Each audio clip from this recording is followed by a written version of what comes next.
दोस्तों, UP now के YouTube मंच पर आपका स्वागत है। मैं हूं अरुण। अभी कुछ दिनों पूर्व ही आप सबकी नजर एक खबर पर समाचार पत्रों को पढ़ते हुए या फिर वेबसाइट पर देखी होगी, पढ़ी होगी कि गोविंदा अपनी पत्नी के साथ अनबनों के कारण तलाक लेने जा रहे हैं। गौरतलब है कि दोनों का वैवाहिक जीवन 37 साल का था और 37 साल बाद ये दंपति, जिसकी समाज में एक छवि बनी थी कि वो खुशनुमा खुशी जिंदगी जी रहे हैं, अब क्यों तलाक लेने जा रहे हैं। आज हम इस वीडियो में इसी बात पर चर्चा करेंगे।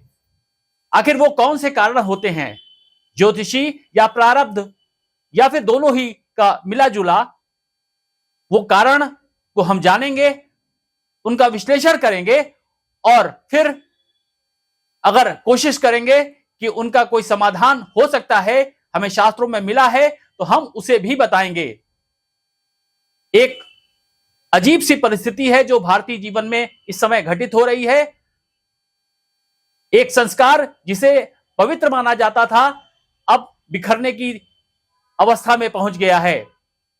आइए अब हम इस वीडियो में उन कारणों को जानते हैं, उन परिस्थितियों को जानते हैं और उनके समाधान को भी ढूंढने का प्रयास करते हैं, जिसके कारण आज एक पवित्र बंधन, एक पवित्र संस्कार जिसे बहुत ही पूज्य माना जाता था भारतीय समाज में, अब बिखर रहा है, अब टूट रहा है। आइए देखते हैं वीडियो को। क्या आपने कभी सोचा है कि 3-4 दशकों तक साथ रहने वाले पति पत्नी आखिरकार अलग होने का फैसला क्यों करते हैं? क्या यह केवल परिस्थितियों का खेल है या इसके पीछे कोई गहरी वजह छिपी होती है? क्या ग्रहों की दशा, कर्मों का प्रभाव और प्रारब्ध भी इसमें कोई भूमिका निभाते हैं? आइए एक एक करके इन पर विचार करते हैं। क्यों टूटते हैं रिश्ते? जब दो लोग विवाह के बंधन में बंधते हैं तो वे एक दूसरे के साथ जन्म भर निभाने की कसम खाते हैं। हिंदू विवाह में तो ये सारा कर्म अग्नि को साक्षी मानकर किया जाता है, लेकिन कई बार यह रिश्ता धीरे धीरे कमजोर पड़ने लगता है।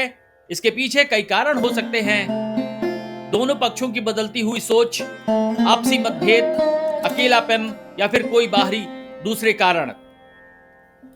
शुरुआत में जो रिश्ता प्रेम और समर्पण से भरा होता है, वही बाद में कड़वाहट में बदल सकता है, खासकर तब जब दोनों एक दूसरे को पर्याप्त समय न दें या एक दूसरे की बात सोचे ही ना, या फिर सिर्फ अपने बारे में सोचें, चीजों को भुलाएं ना और उन पर अडिग बने रहें। उनकी सोच अलग अलग दिशाओं में बढ़ने में बराबर बढ़ती रहे। आइए अब विचार करते हैं ज्योतिषी दृष्टिकोण के बारे में। क्या ग्रहों की दशा भी जिम्मेवार होती है? तो चलिए इस पर भी विचार करते हैं। हमारे जीवन में ग्रहों की चाल का प्रभाव पड़ता है।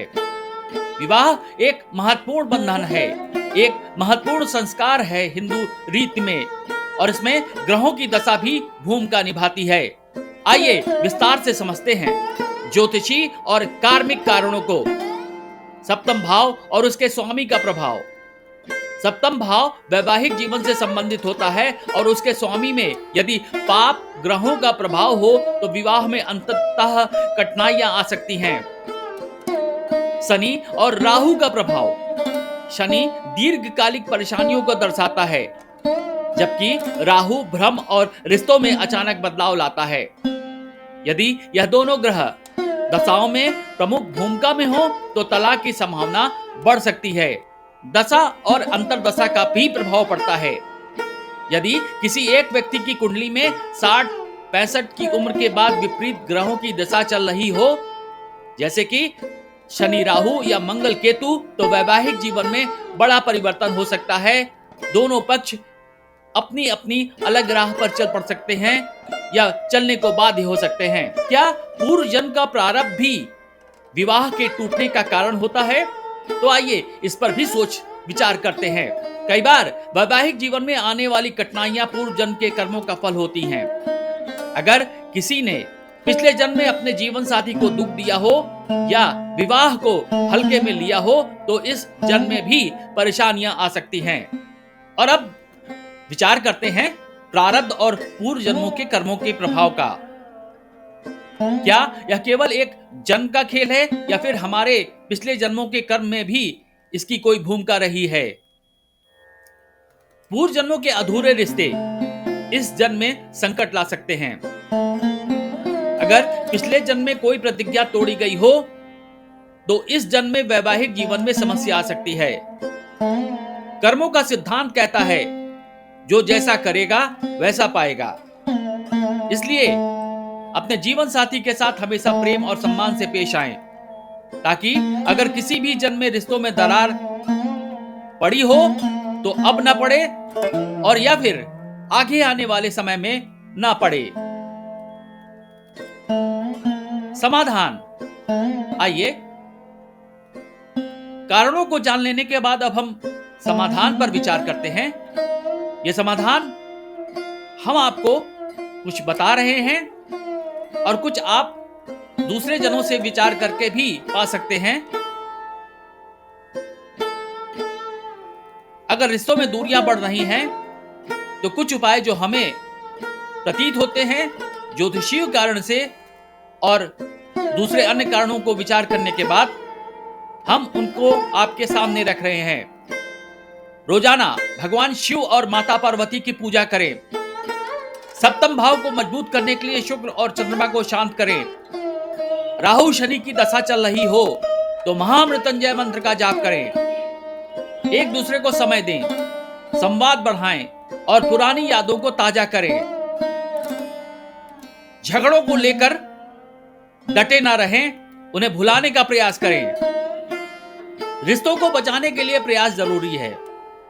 प्यार और समझ ही विवाह की असली आधार है।